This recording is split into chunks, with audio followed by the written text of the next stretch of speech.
आप देख रहे हैं केकेडी न्यूज। नमस्कार, केकेडी न्यूज में आपका स्वागत है। मैं हूं आपके साथ नम्रता शर्मा। ये नजर डालते हैं खबरों पर। सरकारी कर्मचारियों के लिए जारी हुआ बड़ा फरमान, देनी होगी प्रॉपर्टी की जानकारी वरना होगी कड़ी कार्यवाही। अधिकारियों को अपनी अचल संपत्ति का ब्यौरा 31 जनवरी तक देना होगा। कर्मचारियों को बताना होगा कि वह किस पद पर है और उनकी सैलरी कितनी है। अलावा नौकरी ज्वाइन करने पहले कितनी अचल संपत्ति उनके द्वारा खरीदी गई, संपत्ति खरीदते समय उसकी क्या कीमत थी और वर्तमान में क्या कीमत है, संपत्ति से कितनी इनकम प्राप्त होती है। मोहन यादव जी की अध्यक्षता में अभी कैबिनेट की बैठक संपन्न हुई है और उसमें कुछ फ्यूचर प्लानिंग भी हुई है, कुछ वर्तमान समय में जो प्रोजेक्ट चल रहे हैं उनकी भी स्वीकृति मिली है। और सबसे बड़ी बात है, जो 16वां फाइनेंस कमीशन आ रहा है, 16th फाइनेंस कमीशन, आप सभी जानते हैं कि 5 साल के लिए राज्य सरकार को कितना फाइनेंशियल सपोर्ट केंद्र से मिले।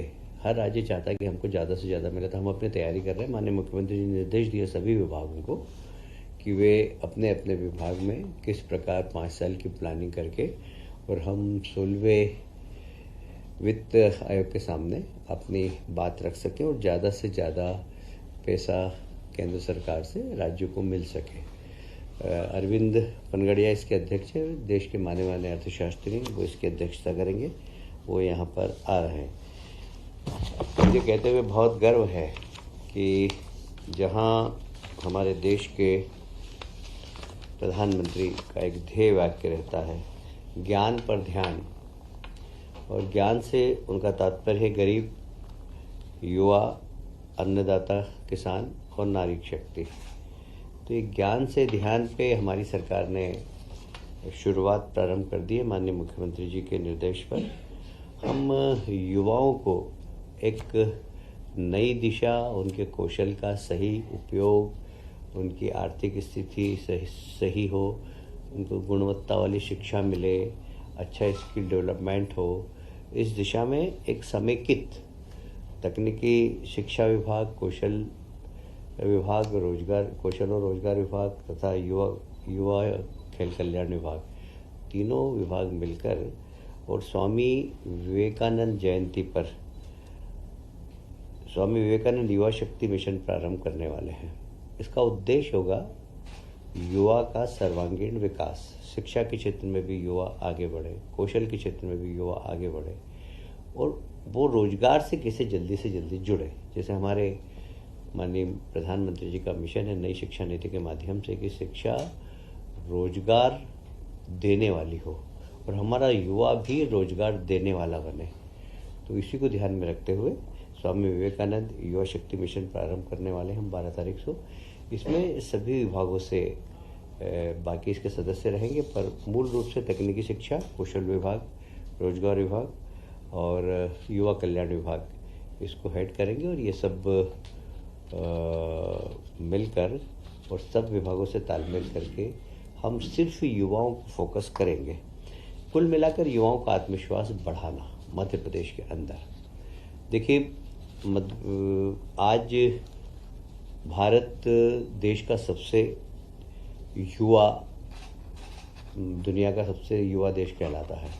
हमारे यहाँ 27% आबादी युवाओं की है और युवाओं को आत्मनिर्भर बनाना, उनकी ऊर्जा का सदुपयोग करना, उसमें मध्य प्रदेश एक मिशन की तरह ले रहा है। मुझे बहुत प्रसन्नता है, माननीय मुख्यमंत्री जी ने इस मिशन को बहुत गंभीरता से लिया और सभी माननीय मंत्रियों से अनुरोध किया कि अपने अपने विभाग में भी हम युवाओं को किस प्रकार जोड़कर रोजगार दे सकें, इसके लिए काम करने के हमें निर्देश दिए हैं।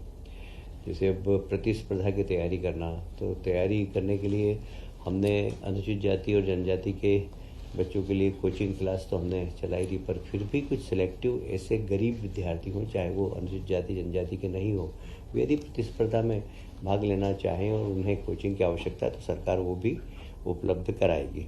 कुल मिलाकर युवाओं से संवाद बढ़ाना, उनका आत्मविश्वास बढ़ाना, उनकी योग्यता का सदुपयोग करना, उनकी क्षमता बढ़ाना, इसका उद्देश्य है। युवा शक्ति को रचनात्मक दिशा में ले जाना, ये इसका मूल उद्देश्य है। मैं समझता हूँ कि हम इस मिशन के लिए सरकार बिल्कुल जहाँ वित्त की व्यवस्था करना होगी वो वित्त की व्यवस्था भी हम करेंगे। एक और आज महत्वपूर्ण निर्णय लिया, जैसे हमारे देश के प्रधानमंत्री हमेशा कहते हैं कि किसानों की आय दुगनी करना। तो किसानों से संबंधित जितने भी उपक्रम हैं, चाहे वो दूध उत्पादन का हो, चाहे मछली उत्पादन का हो, इन सब को हम कैसे वृद्धि कर सके, एक बहुत ही क्रांतिकारी निर्णय मध्य प्रदेश की सरकार ने लिया है। Madhya Pradesh state cooperative dairy federation और राष्ट्रीय डेयरी विकास बोर्ड, इसके बीच में एक अनुबंध हम कर रहे हैं और सारी दूध के उत्पादन, दूध का परिवहन, दूध का चिलिंग, दूध की प्रोसेसिंग, दूध की पैकिंग और मार्केटिंग, ये सब अभी किसान करता है। अभी हमारे यहाँ दूध डेयरी भी है और निश्चित रूप से जिस क्षमता के साथ चलना चाहिए उस क्षमता के साथ नहीं चल पा रही है। हम फोकस करेंगे इसमें प्रोफेशनल लोगों को भी जोड़कर, कैसे हमारा सांची ब्रांड है वह सारे देश में अपनी पहचान बना सके। इसके लिए हम लोग बहुत डेडिकेटेड रूप से काम करेंगे, क्योंकि यह किसान की आमदनी बढ़ाने का एक बहुत बड़ा उपक्रम हो सकता है। साथ ही युवा लोगों को रोजगार सृजन करने का भी एक बहुत बड़ा अवसर हो सकता है। तो इसमें हम कलेक्शन सेंटर की क्षमता बढ़ाएंगे, कलेक्शन सेंटर की संख्या बढ़ाएंगे, जो पशुधन है वो ठीक नस्ल के किसान खरीदे। किसान को खरीदने के लिए कोऑपरेटिव सेक्टर के माध्यम से हम लोन दिलवाएंगे। प्रत्येक गांव के अंदर हमारे केंद्रीय सहकारिता मंत्री ने कहा है कि हर गांव के अंदर एक सहकारी समिति होना चाहिए। हमारे यहाँ 53,000 गांव है, सब में सहकारिता समिति बने, जिसमें दूध उत्पादन सहकारी समिति भी बने। तो हर गांव के अंदर दूध का उत्पादन हो, अच्छी नस्ल के जानवर पहुँचे, उन जानवरों को खरीदने के लिए कोऑपरेटिव सेक्टर से लोन मिले, उनका दूध समय पर खरीदा जाए, उस स्थान पर जो चिलिंग प्लांट हो वह। खबरों में बने रहने के लिए धन्यवाद। देखते रहिए केकेडी न्यूज।